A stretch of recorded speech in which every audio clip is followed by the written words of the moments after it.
online သင်တန်းကိုဘာလို့လုပ်တာလဲသိလားဘာလို့လုပ်တာလဲဆိုတော့လေကျမတို့ကဖျောင်းလုပ်ငန်းကိုစိတ်ဝင်စားတယ်ဖျောင်းလုပ်ငန်းကိုစိတ်ဝင်စားတယ်လုပ်လဲလုပ်ချင်တယ်လူတွေပြီးရင်အဝေးကနေမလာနိုင်တဲ့သူလေးတွေအတွက်ကိုကျမတို့က online သင်တန်းစီစဉ်ပေးတာပါ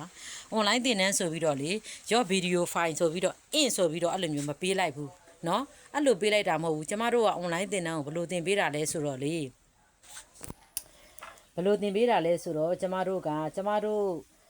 လက်တွေ့သင်တန်းနဲ့ online သင်တန်းမကွာဘူးအတူတူတော့ပဲပေါ့နော်လက်တွေ့သင်တန်းလာတက်တဲ့လူတွေဆိုလို့ရှိရင်ဒါကသူကတခါတည်းလက်တွေ့ရသွားတာပေါ့နော်လက်တွေ့တခါတည်းရသွားတာ online သင်တန်းကြတော့ကျမတို့ကဘယ်လိုသင်လဲဆိုတော့ဗီဒီယိုကောလေးခေါ်ပြီးတယ်ဗီဒီယိုကောနဲ့တနားကြီးကြော်လောက်ဗီဒီယိုကောလေးခေါ်ပြီးတော့သင်ပေးလိုက်တယ်ပြီးတဲ့အခါဗီဒီယိုဖိုင်လေးသင်ပေးလိုက်တယ်နော်နှစ်ချက်နော်နောက်တစ်ခုကကြတော့ကျမတို့ကဒီ online သင်တန်းတက်တဲ့လူတွေဖျောင်းကုန်မာပြီးတော့ဖျောင်းကုန်ရောက်တဲ့အချိန်ကြာလို့ရှိရင်ကျမတို့ကထပ်ပြီးသင်ပေးရတယ်ဒါကြောင့်မလို့ကျမတို့ကဖျောင်းလုပ်ငန်းစိတ်ဝင်စားတယ်အဝေးကနေလဲလာလို့မလွယ်တဲ့သူတွေကိုလာလို့မလွယ်ဘူးလာလို့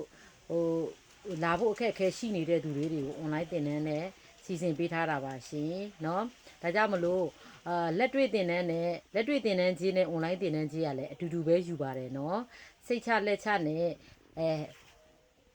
တက်လို့ရတယ်တင်နှန်းအောင်နော်စိတ်ချလက်ချနဲ့တက်လို့ရတယ်မတက်မှမပူပါဘူးပေါ့နော်အဲ့ဒါလေးကိုပြောပြချင်တာပါရှင်ကျေးဇူးအများကြီးတင်ပါတယ်ဘရုံမှာဖျောင်းနိုင်လုပ်ငန်းနဲ့ဤပညာမျှဝေခြင်းကပါကိုယ့်အတွက်အကျိုးတစုံတရာရှိရင်လေကျန်တဲ့လူလေးကိုလည်းသိအောင်လို့မျှဝေပေးပါရှင်